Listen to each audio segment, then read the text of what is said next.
वालेकुम। इस वीडियो में हम ग्राम पॉजिटिव रॉड्स की बात करेंगे। इसमें आपके बेसिलाइस आ जाते हैं एंड मोस्ट इंपॉर्टेंट कोलोस्ट्रिडियम आ जाते हैं और कुछ और दो जो हैं जो कि थोड़े से इंपॉर्टेंट है तो उनकी बात करेंगे। सबसे पहले बेसिलस में बेसिलस एंथ्रेसिस और बेसिलस सीरियस। बेसिलस एंथ्रेसिस जो होता है ये बेसिकली अच्छा बेसिलाई जो हैं ये सारे ये जो बेसिलस एंथ्रेसिस बेसिलस सीरियस हैं ये दोनों एरोबिक बैक्टीरियाज होते हैं। और ग्राम पॉजिटिव रॉड्स की ये खास बात है कि ये स्पोर फॉर्मेशन कराते हैं जो कि इनको रेजिस्टेंस प्रोवाइड करता है एंटीबायोटिक से स्पोर फॉर्मेशन। और जो कोलोस्ट्रिडियम जितने भी हैं वो एनारोबिक बैक्टीरिया से, ठीक है। तो ये जो बेसिलस एंथ्रेसिस है ये एंथ्रेक्स एक डिजीज है कॉज कराता है, basically aerobic gram positive spore forming bacteria. इसकी खास बात ये कि जो इसका कैप्सूल होता है वो अमाइनो एसिड से बना होता है। यूजुअली जितने भी हमने बैक्टीरिया पढ़े थे उन सबका कैप्सूल पॉलीसैकेराइड से बना होता है, वेरस इस बैक्टीरिया का जो कैप्सूल होता है वो पॉली डी ग्लूटामेट एक अमाइनो एसिड से बड़ा होता है। इसकी जो हैबिटेट होती है यूजुअली सॉइल में होती है और इसकी ट्रांसमिशन यूजुअली इन्फेक्टेड एनिमल से, या अगर आपने किसी जानवर वही जानवर जो इन्फेक्ट हुआ है या किसी जानवर के बाल टच कर लिए तो उससे क्या कहते हैं, क्योंकि अगर उनमें स्पोर्स होते हैं तो उससे इसका ट्रांसमिशन होता है कि habitat is soil transmission is by contact with infected animal और inhalation of spores from animal hair and wool. Pathogenesis क्या है, बेसिकली इस टॉक्सिन के पास 3 प्रोटीन्स होती हैं। एक एडिमा फैक्टर जो कि एडेनाइलेट साइक्लेज है, एक लीथल फैक्टर जो कि करता क्या है कि वो प्रोटीन्स जो कि सेल डिवीजन में सिग्नल ट्रांसडक्शन के लिए रिक्वायर्ड होती हैं वो उनको इनहिबिट करके सेल डिवीजन को रोक देता है। लीथल फैक्टर के सेल डिवीजन रोक देता है। एंड दूसरा प्रोटेक्टिव एंटीजन जो कि इन दोनों लीथल और एडिमा फैक्टर को सेल के अंदर वो कराता है, सेल के अंदर एंट्री करवाता है। इसकी डायग्नोसिस क्या है कि ग्राम स्ट्रेंट्स मेयर है plus aerobic culture on blood agar non motile है and rise in antibody titre in indirect haemagglutination test. इसके डायग्नोस्टिक पेनिसिलिन जी इसकी ट्रीटमेंट के लिए दी जाती है। वैक्सीन के लिए भी इसकी ये कहते हैं इसकी जो प्रिवेंशन है उसके लिए भी वैक्सीन दी जाती है जिसमें प्रोटेक्टिव एंटीजन होता है। फिर आपका आता है बेसिलस सीरियस।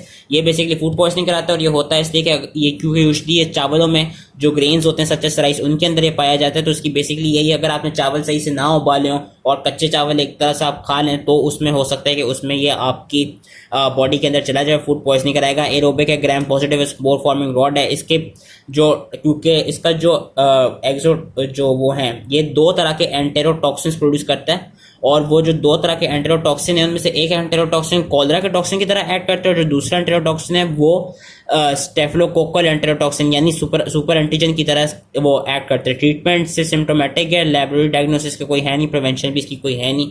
इसकी यही है कि आप चावल सही से गर्म करें तो नहीं होगी आपको क्या कहते हैं फूड पॉइजनिंग। फिर आते हैं आपके कोलोस्ट्रिडियम। कोलोस्ट्रिडियम में सबसे पहले आता है कोलोस्ट्रिडियम टेटनाई जो कि टेटनस कॉज कराता है। अब ये वाला इंपॉर्टेंट इसलिए क्योंकि आपने आई बिलीव हम सबको किसी ना किसी वक्त जब भी चोट लगती थी गिर के तो हमको टेटनस का टीका लगता था। वो टेटनस का टीका इसलिए लगता है क्योंकि जो क्लोस्ट्रिडियम टेटना है ये यूजुअली आपकी सॉइल में पाया जाता है एंड इसकी जो वो है ना मोड ऑफ एंट्री, ये एंटर कैसे करता है, ये एंटर ऐसे करता है कि ये बेसिकली जहाँ पे भी इसको वो जिधर भी वूंड होगा वहां से ये क्या कहते हैं अंदर चला जाएगा या इसका स्पोर अंदर चला जाएगा। तो जब ये में चोट लगती थी देयर इज अ चांस कि यहाँ से कोलोस्ट्रिडियम टेटनाई जो है वो फिर हमारी बॉडी के अंदर चला जाए। और ये कराता क्या है, इसकी जो पैथोजेनेसिस है ये जितने भी आपके इनहिबिटरी वो होते हैं ना न्यूरोट्रांसमीटर, जिस तरह ग्लाइसिन हो गई, गाबा हो गई, वो इन सबको इनहिबिट कर देता है। और जो एक्साइटेटरी न्यूरॉन्स होते हैं, न्यूरोट्रांसमीटर होते हैं, उन्हें कुछ नहीं करता। उसकी वजह से होता क्या है कि जो आपकी जो मसल्स हैं, आपकी जो बॉडी में मसल्स हैं वो एक्साइटेशन कराते रहते हैं जिससे आपको एक कंडीशन रहती है which is known as spastic paralysis. और इसमें देखा जाता है कि बंदे को लॉक जॉ और रेसेस सार्डोनिकस हो सकता है। और ये होता है कि इस वजह से ये बेसिकली जो इसका टॉक्सिन होता है जिसको हम टेटनस टॉक्सिन या टेटनोस्पैज्मिन कहते हैं क्योंकि ये स्पैस्टिक पैरालिसिस करा रहा है, इसकी वजह से होता है क्योंकि ये अगेन इनहिबिटरी न्यूरॉन्स की जो इनहिबिटरी न्यूरॉन्स हैं उनको ये रिलीज नहीं करा रहा और जो एक्साइटेटरी न्यूरॉन्स हैं उनकी ज़्यादा से ज़्यादा रिलीज करा रहा है। हैबिटेट सॉइल होती है। Organism enters with traumatic breaks in skin, जैसा मैंने कहा जहाँ चोट लगती है वहां से आता है। कैरेक्टरिस्टिक्स क्या है, ये एनारोबिक है। मैंने अभी कहा था जितने भी कोलोस्ट्रिडियम है सारे एनारोबिक होंगे। ग्राम पॉजिटिव है, स्पोर फॉर्मिंग और इसकी जो स्पोर होता है वो एक एंड पर होता है, दूसरे एंड पे स्पोर नहीं होता। तो बिल्कुल टेनिस के रैकेट की तरह लग रहा होता है कि एक एंड पे स्पोर है एक एंड पे स्पोर नहीं है। इसकी जो ट्रीटमेंट है, ट्रीटमेंट के लिए इसकी पेनिसिलिन जी दी जाती है, स्पैज्मोलिटिक ड्रग्स दी जाती है जिस तरह वैलियम की एग्जांपल दी हुई है, और हाइपर इम्यून ह्यूमन ग्लोबुलिन दिया जाता है इसके टॉक्सिन को न्यूट्रलाइज करने के लिए। और प्रिवेंशन के लिए हम टॉक्सॉइड वैक्सीन दे सकते हैं। और ये भी जरूरत है कि डिब्राइव्ड करें आप वूंड को जहाँ पे चोट लगी है और टेटनस टॉक्सॉइड बूस्टर दें एवरी 10 ईयर्स। फिर आपका आता है कोलोस्ट्रिडियम बोटुलिनम, बॉटुलिज्म कराता है। ये भी anaerobic gram positive spore forming rod है। इसकी भी हैबिटेट सॉइल में ही होती है और ये जो इम्प्रॉपरली प्रिजर्व फूड है ना, जिस तरह कोई कैन फूड और कोई अगर कैन आपको नजर आए जो कि बहुत पिचका वास है, तो उन जो कि सही से प्रिजर्व नहीं हुए होंगे फूड, वहां पे ये बोटुलिज्म पाया जाता है। ये कराता है कि ये बेसिकली एसिटाइलकोलिन के रिलीज को इनहिबिट करता है, जिसकी वजह से बोटुलिज्म हो जाता है, जिसकी वजह से यहाँ पे फ्लैसिड पैरालिसिस मिलेगा। टेटना में स्पैस्टिक पैरालिसिस मिलता है, यहाँ पे उनको फ्लैसिड पैरालिसिस मिलता है। और इसकी वही पैथोजेनेसिस यही है। या अगर आपने स्टेरिलाइज नहीं किया फूड को सही से during preservation, it also allows spores to survive, और फिर स्पोर्स जर्मिनेट करके वही जो उनका काम है वो कराते हैं। लेबोरेटरी डायग्नोसिस क्या है कि presence of toxin in patient serum और स्टूल और इन फूड।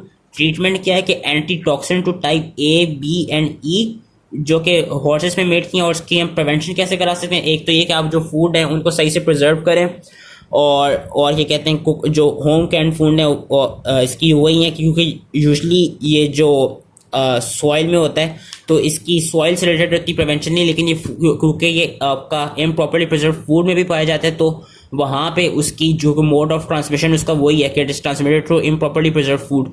तो उसके लिए जो प्रिवेंशन है वो यही है कि आप जो फूड है उसको सही से प्रॉपर्ली प्रिजर्व करें। फिर आपका आता है कोलोस्ट्रिडियम परफेंजीज। कोलोस्ट्रिडियम परफेंजीज क्या कराता है? गैस गैंग्रीन, और ये भी फूड पॉइजनिंग कराता है। ये एनारोबिक है, gram positive spore forming rod है। इसकी हैबिटेट भी सॉइल में और ह्यूमन कोलोन में। इसमें क्या होती है, जो मोड ऑफ ट्रांसमिशन है कि myonecrosis result from contamination of wound with soil और faeces, and food poisoning is transmitted by injection of contaminated food. क्योंकि ये फूड पॉइजनिंग करा रहा है, वो कैसे ट्रांसमिट होगी? अगर आप किसी कंटेमिनेटेड फूड को इंजेस्ट कर लें। और गैस गैंग्रीन कैसे होगी कि अगर आपको कहीं चोट लगी हो, वहां पे मट्टी ज़्यादा से ज़्यादा लग जाए, तो वहाँ पे फिर चांस है कि ये वाला, क्योंकि सॉइल में होता है तो कोलोस्ट्रिडियम परफेंजीज चला जाए और वो जाके कराता है कि गैस गैंग्रीन। गैस गैंग्रीन में होता है कि बेसिकली इसका एक अल्फा टॉक्सिन होता है, और अल्फा टॉक्सिन लेसिथिनेज होता है। अल्फा टॉक्सिन लेसिथिनेज होता है, मतलब कि ये जो सेल मेम्ब्रेन में फॉस्फेटाइड लेसिथिन होता है उसको वो कराता है, उसको डैमेज करता है, जिसकी वजह से सेल मेम्ब्रेन ब्रेकअप हो जाती है। जिसकी वजह से होता क्या है कि गैस की, जिस तरह CO2 और हाइड्रोजन है, ये गैसेस आपके टिश्यूज में एनारोबिक मेटाबॉलिज्म के थ्रू प्रोड्यूस होने लग जाती हैं। और फूड पॉइजनिंग में इसका क्या है कि फूड पॉइजनिंग में इसका दूसरा टॉक्सिन है जिसका नाम है एंटेरोटॉक्सिन, जो कि जस्ट लाइक स्टैफ ओरियस एक सुपर एंटीजन के तौर पर एक्ट कर रहा होता है। लेबोरेटरी डायग्नोसिस कैसी? ये Gram stain smear plus anaerobic culture और production of lecithinase is detected on egg yolk agar. ये याद रख लेना। ट्रीटमेंट के लिए पेनिसिलिन जी जाती है, और डिब्राइडमेंट ऑफ वुंड, और इसकी प्रिवेंशन के लिए भी यही एक एक्सटेंसिव डिब्राइडमेंट ऑफ वुंड कराई जाए, plus administration of penicillin decreases probability of gas gangrene. फिर आपका आता है कोलोस्ट्रिडियम डेफिसिल, जो कि सूडो मेम्ब्रेनस कोलाइटिस कराता है। ये भी anaerobic gram positive spore forming rod है। इसकी हैबिटेट ह्यूमन कोलोन में। इसका ट्रांसमिशन फीकल और रूट है। बेसिकली जब आप प्रोलॉन्ग एंटीबायोटिक्स यूज करते हैं तो उससे होता क्या है कि जो आपका गट का नॉर्मल फ्लोरा है वो फिर खत्म हो जाता है, और जब गट का नॉर्मल फ्लोरा खत्म हो जाता है तो फिर जो ये वाला वो है माइक्रो ऑर्गेनिज्म, वो जो ये वाला माइक्रो ऑर्गेनिज्म है वो वहाँ पे ज़्यादा से ज़्यादा कॉलोनाइज करने लग जाएगा। इसके दो एक्सोटॉक्सिन होते हैं, एक्सोटॉक्सिन ए और बी, वो कराते हैं GTPase को इनहिबिट कर देते हैं, जिसकी वजह से सिग्नल ट्रांसडक्शन और इनहिबिट हो जाती है, जिसकी वजह से एक्टिन फिलामेंट्स की पॉलीमराइजेशन हो जाती है। उसकी वजह से एपोप्टोसिस और एंटेरोसाइट्स की डेथ हो जाती है। इसकी लैब डायग्नोसिस आप एलिसा से कर सकते हैं और PCR से कर सकते हैं। ट्रीटमेंट के लिए वैंकोमाइसिन दी जाती है या फिडामोक्सिसिन दी जाती है, और कभी कभार वैंकोमाइसिन प्लस मेट्रोनिडाजोल दी जाती है अगर लाइफ थ्रेटनिंग केस हो। इसके लिए कोई वैक्सीन या ड्रग अवेलेबल है नहीं जो इसकी प्रिवेंशन करा सके। फिर दो ड्रग्स जो आपके आते हैं, दो माइक्रो ऑर्गेनिज्म जो आते हैं, कोरिन बैक्टीरियम डिफ्थीरिया और लिस्ट्रिया मोनोसाइटोजिनीस। कोरिन बैक्टीरियम डिफ्थीरिया कराता है। ये club shape gram positive rod होता है। ये V या L शेप में मिलेगा। एरोबिक है, नॉन स्पोर। और ये वाला क्या है? हाँ, ये वाला है, ये नॉन स्पोर फॉर्मिंग है, ये स्पोर नहीं फॉर्म कराता है। इसकी हैबिटेट कहाँ होती है? ह्यूमन थ्रोट में। ट्रांसमिशन होती है थ्रू रेस्पिरेटरी ड्रॉपलेट्स। इसकी पैथोजेनेसिस क्या है? ये बेसिकली एक एक्सोटॉक्सिन सिक्रीट करता है जो कि कराता क्या है?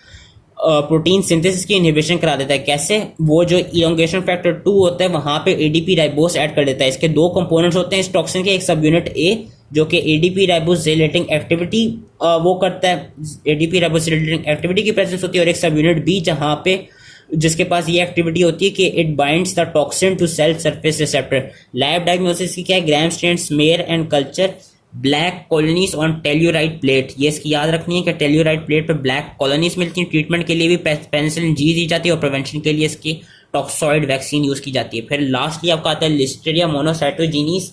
ये वाला बेसिकली सबसे स्मॉल ग्राम पॉजिटिव रॉड है। ये एरोबिक है, जिस तरह पिछला वाला भी एरोबिक था, एरोबिक है नॉन स्पोर फॉर्मिंग है, जिस तरह पिछला वाला भी नॉन स्पोर फॉर्मिंग था। ये क्या करा सकता है, meningitis, sepsis in newborn's and immuno compromised adults, और उसके अलावा गैस्ट्रोएंटेराइटिस जो कि बेसिकली फूड पॉइजनिंग ही होती है, क्योंकि ये जीआई को जाके कॉलोनाइज करता है, फीमेल जेनिटल ट्रैक्ट को कॉलोनाइज करता है। एनिमल्स में वाइड स्प्रेड होता है, प्लांट्स में होता है, सॉइल में होता है। तो इसकी सिंस ये आपकी फीमेल जेनिटल ट्रैक्ट में भी होता है, तो वहाँ पे इसकी जो ट्रांसमिशन है जिसकी वजह से न्यूबॉर्न में सेप्सिस और मेनिंजाइटिस होगी, वो होगी कि वो या तो अक्रॉस द प्लेसेंटा की ट्रांसमिशन रहेगी, या ड्यूरिंग डिलीवरी जब चाइल्ड निकल रहा होगा वजाइना से और फीमेल जेनिटल ट्रैक्ट में ये ऑर्गेनिज्म प्रेजेंट होगा, तो वो बच्चे में जाके मेनिंजाइटिस और सेप्सिस करा सकता है।